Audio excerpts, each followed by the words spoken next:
கும்பராசி குரு பெயர்ச்சி பலன்கள் 8/10/2025 முதல் 20/10/2026 வரை ஓராண்டு பலன்களாக கும்பராசியான உங்களுக்கு குரு பகவான் நன்மைகளை எப்படி செய்வார், கெடு பலன்களை எப்படி தருவார் என்பதை பார்ப்பது தான் இந்த பதிவு. கும்பராசிக்காரர்கள் ஒரு முக்கியமான விஷயத்தை தெரிஞ்சுக்கணும். என்ன அதுன்னு கேட்டிங்களன்னாக்கா, நீங்கள் 7.5 சனியில் இருக்கீங்க. 7.5 சனி என்பது 7.5 ஆண்டு காலம். இந்த 7.5 ஆண்டு காலத்தில் குடும்பத்தில் பிரச்சனையும், செய்கிற தொழிலில் பிரச்சனையும், வாழ்க்கையில் பிரச்சனையும், நம்பிக்கை துரோகங்களையும், ஏமாற்றங்களையும், பொருள் இழப்புகளையும், உறவு சிக்கல்களையும், வருமானத்தில் தடையும், இப்படியெல்லாம் சந்தித்தே ஆக வேண்டும் என்கின்ற நிலையில்தான் 7.5 சனி இருக்கும். ஆனால் இந்த 7.5 சனி வருகின்ற காலத்தில் முதலில் ஜாதக பலம் மிக மிக அவசியமாக இருக்க வேண்டும். ஜாதக பலம் என்றால் என்ன? நீங்கள் கும்பராசியில் பிறந்திருப்பீங்க. கும்பராசியில் பார்த்தீங்கன்னாக்கா அவிட்டம், சதயம், புரட்டாதி, இதுதான் உங்களுடைய நட்சத்திரம். இது ஏதோ ஒரு நட்சத்திரத்தில் நீங்கள் பிறந்திருப்பீங்க. ஆனால் லக்கினம் என்பது ஏதோ ஒன்றாக இருக்கும். அது மேச லக்கினமாக இருக்கலாம், ரிஷப லக்கினமாக இருக்கலாம், கன்னி லக்கினமாக இருக்கலாம், துலா லக்கினமாக இருக்கலாம். ஏதோ ஒரு லக்கினம், ஆனால் ராசி மட்டும் கும்பராசி. அப்படி இருக்கும்போது இந்த லக்கினத்திலிருந்து கணக்கிடும்போது எந்தெந்த ராசிகளில் கிரகங்கள் அமர்ந்திருக்கிறதோ அந்த கிரகங்களுடைய தசாவை ராசி வழியாக உங்களுக்கு அது நடத்தி செல்லும். நல்லா புரிஞ்சிருக்குன்னு நினைக்கிறேன். சரி, இப்போது அந்த தசாவாகப்பட்டது இப்பொழுது உங்களுக்கு தசா நடந்துக்கிட்டு இருக்கு இல்லையா, அந்த தசா வலிமையாகவும், அந்த தசா ஆட்சி உச்சம் கேந்திர திரிகோணங்களில் அமர்ந்த நல்ல தசாவாக இருந்தால் பெருசாக பாதகம் இருக்காதுங்க. பெருசாக பாதகமும் இருக்காது, பெரிதளவு பாடாய்படுத்தியது என்று சொல்வதற்குண்டான வழியும் இருக்காது.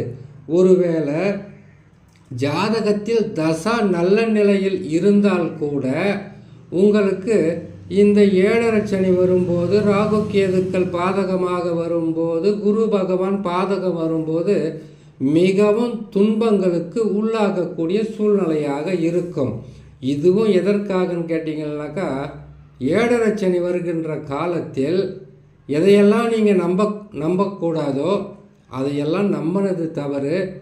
உங்களுடைய வாழ்க்கையை எப்படியெல்லாம் நீங்கள் சரி செய்து கொண்டு இருந்திருக்க வேண்டும் என்பதை உணர்த்துவார்.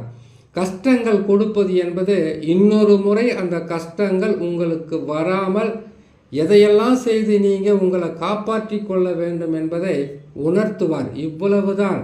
இழப்புக்கள் பெரிதளவு இருக்கிறது, கஷ்டங்கள் தாங்க முடியாமல் இருக்கிறது என்றால் அதற்கு காரணம் உங்களுடைய சொந்த ஜாதகத்தில் நடப்பு தசா சரியில்லாமல் இருக்காது. இவ்வளவு விளக்கம் போதும். குருவை பற்றி பார்த்து விடலாம்.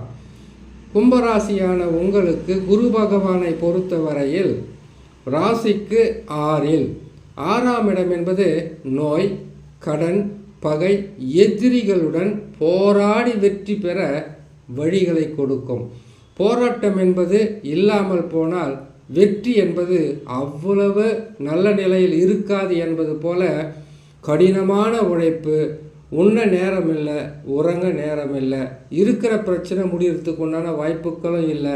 போராட்டங்களும், மன கஷ்டங்களும், அலைச்சலும், மன உளைச்சலும், உறவு சிக்கல்களும் ஒன்றின் பின் ஒன்றாக வரும். இதனால் உடல் நலத்தில் பாதிப்பும் வரும்.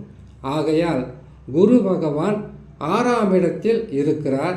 6ஆம் இடத்திலிருந்து இடையில் வக்ரம் பெற்று சில மாதங்கள் வக்ரகதியில் இருக்கும்போது ஓரளவுக்குத்தான் நன்மைகள் நடக்கும். முழுசாக நன்மை சொல்லவே முடியாது. ஓரளவுக்கு நன்மைகளாக இருக்கும். கொஞ்சம் பொறுமையாக இருங்க. நல்ல காலம் என்பது 20/10/2026 உங்களுடைய வாழ்க்கையில் மிகப்பெரிய ஒரு திருப்பு முனையை தரக்கூடிய ஸ்தானத்தில் குரு பகவான் அமர்ந்து விடுவார். குரு பகவான் மாற்றம் பெற்ற சில நாட்களிலேயே 3 வருடங்களாக உங்களுடைய வாழ்க்கையில் சோதனைகளுக்கும் வேதனைகளுக்கும் உங்களுக்கு ஏமாற்றங்களுக்கும் வழிகாட்டிய ராகு கேதுக்களும் மாற்றம் உண்டு. ஆகையால் 2026இல் உங்களுக்கு 10ஆம் மாதத்தில் கிரக மாற்றங்களால் சனியின் தாக்குதலிலிருந்து விடுபடலாம்.